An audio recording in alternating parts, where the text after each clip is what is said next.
Hello guys! Hello! This is for Taurus. Taurus, welcome dito sa aking channel, Kapalaran 888. Welcome guys. Alamin natin Taurus kung anong messages, vibration, gabay, energy para sa inyong lahat. This is general reading, so I hope na makaresonate kayo. This is weekly tarot reading guys. Alright, so Taurus. This is from November 3 to 9.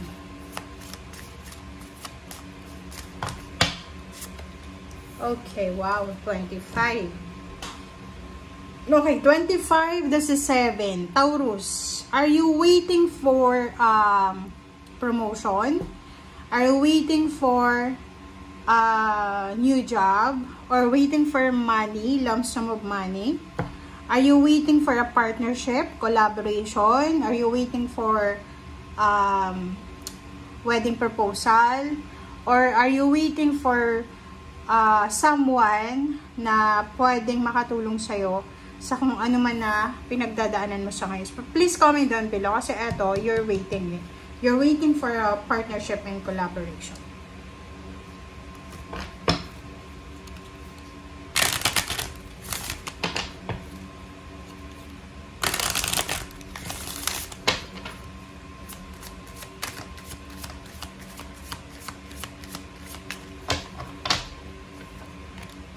Okay, standing firm.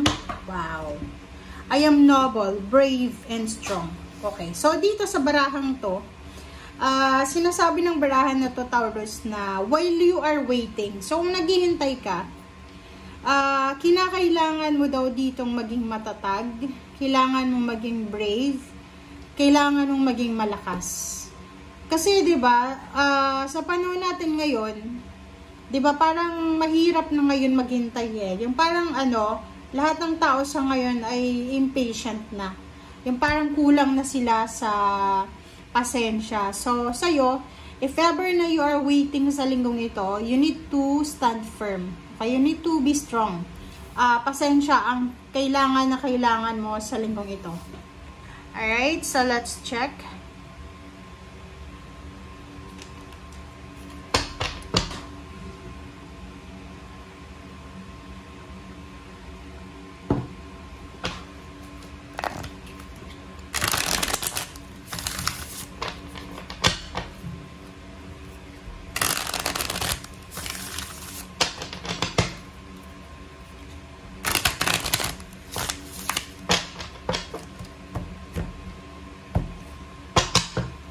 Okay. Sabi na eh. Diba? Oh. So, sinasabi ng barahan na talagang you are waiting for a partnership and collaboration. Partnership, mentor, alliances, any connection, any attachment. So, yun yung hinihintay mo sa ngayon. Sinasabi ng barahan sa'yo dito na kailangan mong mamili. So, halimbawa, Taurus, may mga nag-o-offer sa'yo ng trabaho, love life, mga business, parang ganon, gustong mag-finance ng business para sa'yo. Sinasabi ng baraha sa'yo dito na choose wisely. Okay? Kailangan mong piliin ng maayos. Or wag tayong magpadalos-dalos. Kaya itong sinasabi na stand firm is wag tayong masyadong magpadalos-dalos sa mga actions. Huwag tayong magpadalos-dalos sa mga gagawin nating solusyon, plano, parang ganun. Kasi, yun na nga, kailangan natin maging matalino. Kailangan natin maging maayos, mag-isip, lalo na kung ito ay tungkol talaga sa pakikipag-collaborate. Mahirap eh, diba? Kahit nga pag-aasawa, if you are planning to get married, magkaroon ng pamilya, or magnegosyo, sa linggong ito, pag-isipan mo muna. Okay? Kailangan isipan siya ng 10 beses para hindi ka magsisi sa bandang huli. Okay? Alright, so let's check.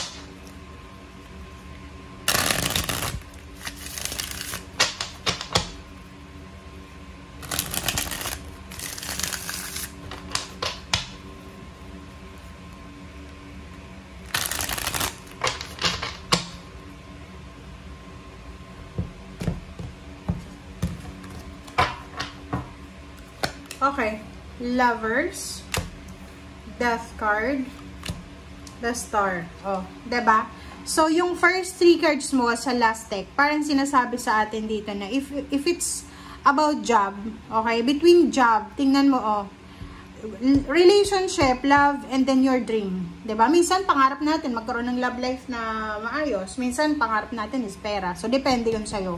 But, your week ay nakadepende sa love life and your dreams.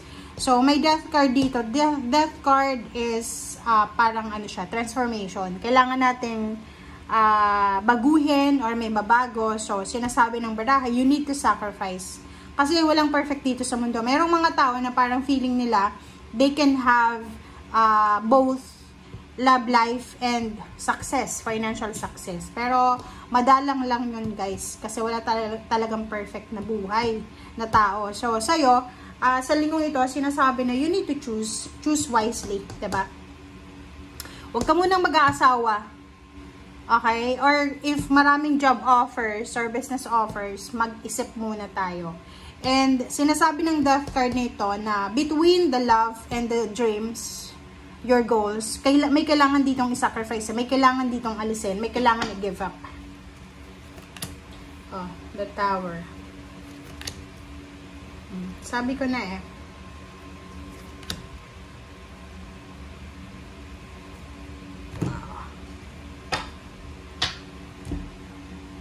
Okay. So, dito, kung makikita mo, sinasabi ng baraha sa'yo dito na there's a Tower and Hangman.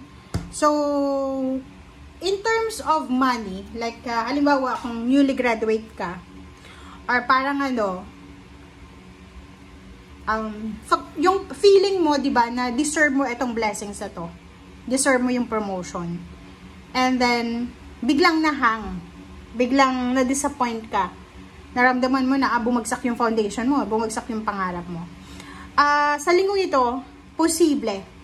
There's a possibility dito na posibleng bumagsak yung pakiramdam mo because you are rejected. Pwedeng nahang yung plano mong travel, planong pag-aasawa, planong pagtatrabaho, pagnenegosyo, or posibleng mahang itong hinihintay mong pera. 'Di ba? Yung parang naghihintay ka ng it's either lump sum of money or you're waiting for certain amount of money or any financial siya na hinihintay mo. Okay? So, sinasabi ng baraha sa'yo dito na ang pinaka-lesson ng week na to para sa'yo is you need to stand firm. You need to be strong. Kasi, like sa relationship, between relationship and love, relationship and money or work, kung masyadong in love ka, hindi ka mabubuhay ng walang love life.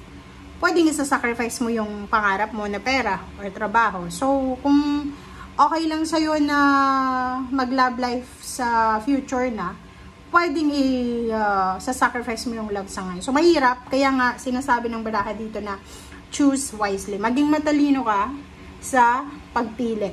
Okay? Thank you guys. Bye!